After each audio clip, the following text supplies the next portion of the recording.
Subscribe करें श्री चिन्मयानंद बापू जी के YouTube channel को और हमारे वीडियोस को सबसे पहले देखने के लिए बेल आइकॉन को दबाना न भूलें। जो ब्राह्मण धर्म का ज्ञान देता है, जो ब्राह्मण शास्त्रों का अध्ययन करता है, किस लिए? समाज को दिशा देने के लिए। उस ब्राह्मण के प्रति हम सब की जिम्मेदारी बनती है, उस ब्राह्मण को प्रोत्साहित किया जाए, ब्राह्मण को ऐसी दक्षिणा दी जाए कि उसको मांगने की आवश्यकता न हो। भाई ब्राह्मण मांगते क्यों हैं? कम देते हो इसलिए। शादी विवाह में आप खुद सोचो, मेरी बात से आप सहमत होंगे, आप खुद सोचना। शादी ब्याह में जब आप बेटी या बेटे की शादी कर रहे होते हो, कितने खर्च करते हो आप? लेकिन जो शादी करवा रहा होता है ब्राह्मण, उससे बार्गेनिंग करते हो। नहीं नहीं पंडित जी 1100 ले लो ना, 500 ही ले लो। जिसके मंत्रों से ब्याह में बंधने जा रहा है नव दंपत्ति, उस पंडित को क्या देते हैं? दुकान वाले को स्पेशल बोलते हैं, अरे दान वाली धोती देना। ऐसी धोती होती है वो कि एक बार वो पंडित पहनकर स्नान कर ले तो वो बेचारी धोती ही सुसाइड कर लेती। एक ही बार में सुसाइड, गई धोती। ब्राह्मणों के प्रति जिम्मेदारी हमारी बनती है प्यारे। यदि ब्राह्मण आज कर्मकांड से आंदोलन कर दे कि नहीं नहीं हम कर्मकांड नहीं कराएंगे, हमें क्या करना है कर्मकांड करा करा। जब हम इतने ही गलत हो गए, इतने ही ढोंगी हो गए और ये सब हो गए, पाखंडी हो गए, छोड़ो, नहीं करना है। यदि ब्राह्मण ऐसा आंदोलन कर दे, स्ट्राइक कर दे, तो आपके बच्चों की शादियां कराने वाला भी कोई न मिलेगा। इसलिए ऐसे ब्राह्मणों का भी पालन करना अन्य 3 वर्गों का कार्य है।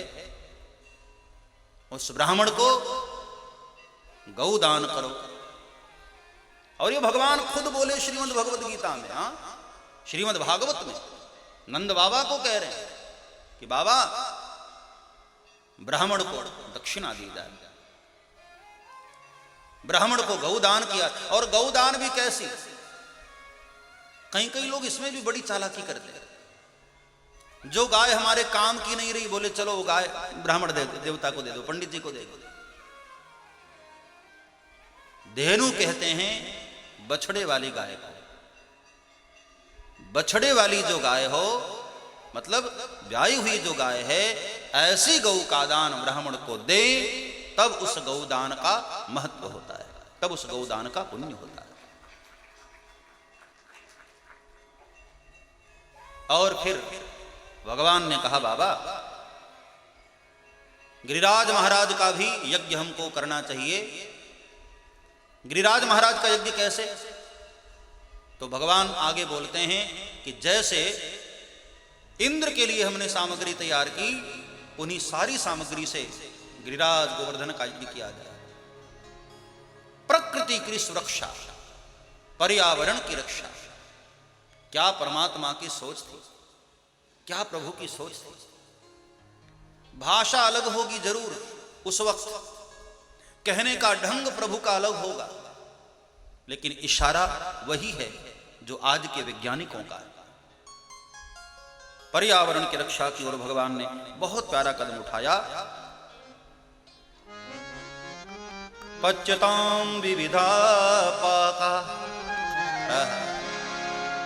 गिरिराज जी को भोग लगाना है तो कैसे? बोले अपने अपने घर में विविध प्रकार के पकवान बनाओ, खीर से लेकर के दाल तक, हलवा, पूड़ी, बहुत सारे व्यंजन यहां गिनाए गए हैं। मैं उन श्लोकों को पढ़ूंगा तो हो सकता है आपके मुंह में पानी आने लग जाए। पूड़ी है, कचौड़ी है, हलवा है, खीर है, कढ़ी है, बहुत सारे। तो अच्छा है कि आप लोग भोजन करके आए हो, वरना तो कई लोग अभी घड़ी देखते कितना बजा, और वैसे भी वृंदावन में तो खाने पीने की बड़ी मौज है। हाँ, हमारे गिरिराज जी तो खाने पीने के बड़े शौकीन हैं, और खासकर दूध तो इतना पीते हैं गिरिराज बाबा,